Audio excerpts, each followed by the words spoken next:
Hello everyone, welcome to Blue Frost Gaming Network. Thank you all for joining me. I have an interesting article here concerning an opinion piece for the Final Fantasy VII Remake Part 2, as well as some new information regarding Yuffie in the new remake. So, let's read this article, it's very interesting. Final Fantasy VII Remake Part 2 needs to borrow one Last Jedi storytelling trick. Even though FF7 Remake only came out a few short months ago, it already feels like we've been waiting ages to see what happens next. While Square Enix hasn't formally announced a release date for the second installment in the multi-part series, the developer recently kicked off an FF7 Remake crossover with the long-running mobile game Final Fantasy Brave Exvius, and has kept the hype embers flickering with a series of interviews about the making of Midgar. It's possible, if not especially likely, we might hear more about the FF7 Remake Part 2 release date at the Tokyo Game Show in September. In the meantime, the wild ending of FF7 Remake still has our fan theory gears turning, and it's clear the sequel will have to take a wildly different approach to one of the story's pivotal moments, the Nibelheim incident.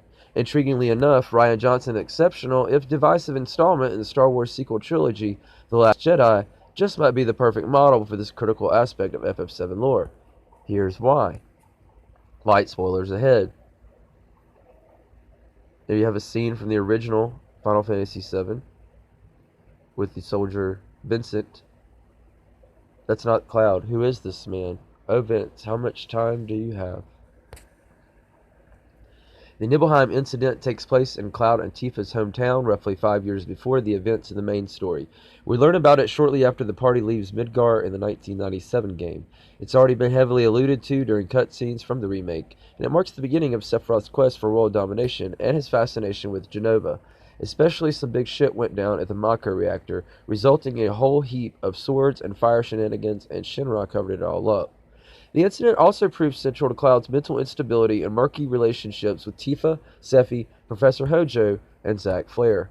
Oh, and Vincent Valentine's there too, I guess. The original Final Fantasy VII sees players revisit the city of Nibelheim numerous times in both flashbacks and in the present day.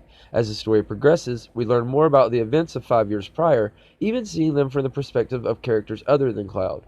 All of these incremental revisions to the story we thought we knew build one of the most memorable storytelling twists in gaming history, which largely plays out through cutscenes. Next-gen hardware can allow our players to experience those jaw-dropping rebels in an even more immersive way. Or if she meant to say reveals. Remember that last moment in The Last Jedi where Luke attacks Ben Solo as he sleeps? We see it from three perspectives: Luke's version, Ben's version, and Rey's version. Each one is a little bit different, in a way that reminds us people aren't always reliable narrators during moments of tremendous stress.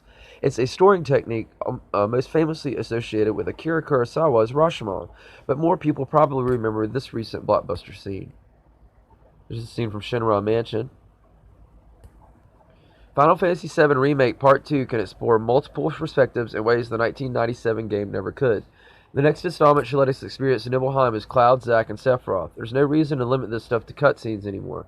After all, if Square Enix can wring 40 hours of fun out of Midgar, we can definitely spend several more hours in Nibelheim. The ending of Final Fantasy VII Remake, which features a startling and ambiguous cameo from Zack, strongly suggested that director Tetsuo Nomura and scenario writer Kazushige Najima will bring in elements of the compilation of Final Fantasy VII, which is essentially games, movies, and comics released after the original Final Fantasy VII, that constitute a kind of extended universe surrounding the game. In an interview for the Japanese companion book Final Fantasy VII Remake Ultimania, Najima said, "I knew that even though at the very core this story is about Cloud, the works from the compilation of Final Fantasy VII have greatly increased, and I wanted to make something that takes all those works and combine it into one. Each person who played the original version also has their own vision of the world in FF7, and I wanted to preserve that too. The results of those feelings are shown within the remake story." Spending more time unpacking what happened in Nibelheim 5 years earlier in the next installment of Remake would be next logical step toward uniting all the components of the FF7 together in one whole. Have you ever wondered what the hell Sephi was reading down in the basement of that mansion for days on end? Now you can find out. It would be a great way to bring in story beats from Zack's spin-off Crisis Core. Why stop there? Players can moonlight as Tifa, Vincent, or even Hojo for a few sequences. That means Part 2 can bring in the elements of the Dirge of Cerberus story, too. Many of the FF7 spin-off games aren't easy to play anymore, and there's no signs of any ports on the horizon. Yeah, this is from Final Fantasy VII there, him and Zack. It says this moment completely changed the rest of how the remake story plays out. So, I don't know if you guys are aware, probably are, but the story on the interwebs is that this story is a time travel story, and we're actually witnessing the original game, but we're actually witnessing the changes are from the time travel. So, since Nomura confirmed elsewhere in Ultimania that Zack Fair is alive, in one timeline or another, at the end of Final Fantasy VII Remake, that opens up a whole lot of possibilities for how the role of Nibelheim in this story could change. At the very least, Cloud could be forced to confront the inconsistencies in his memories far sooner than the original game. Looking at the wilder extreme of possibilities, Zack could play a much bigger role in the overall story of Part 2 and its sequels as an ally or even a foe. Link for that will be in the description if you want to check out the rest of that. I want to show you this Yuffie thing. Hey, it's Yuffie. So, this article says they need to overhaul Yuffie before the remake. I'm not going to get into the filler there. I'll leave a link for you in the description. But basically, I'm going to get into right here. The original game places far less emphasis on the past conflict between Midgar and Wutai. Wutai would be the headquarters for Avalanche. Unless you played some of the spin-off games like Crisis Core. That's because the original plans for the 97 game involved a far bigger, more vision of the city that was ultimately cut from the final version. It's an easy detail to miss if you've only played the original game.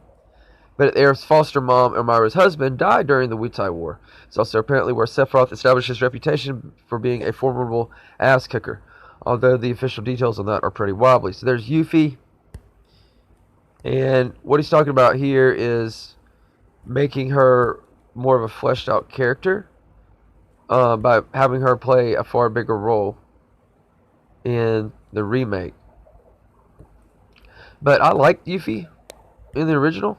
She was an optional party character, but I did enjoy using her. Actually, had a Dalmatian dog that I named Yuffie in her honor.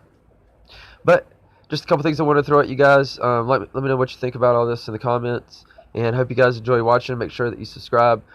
This is a backup channel. I do have a main channel where I have very busy.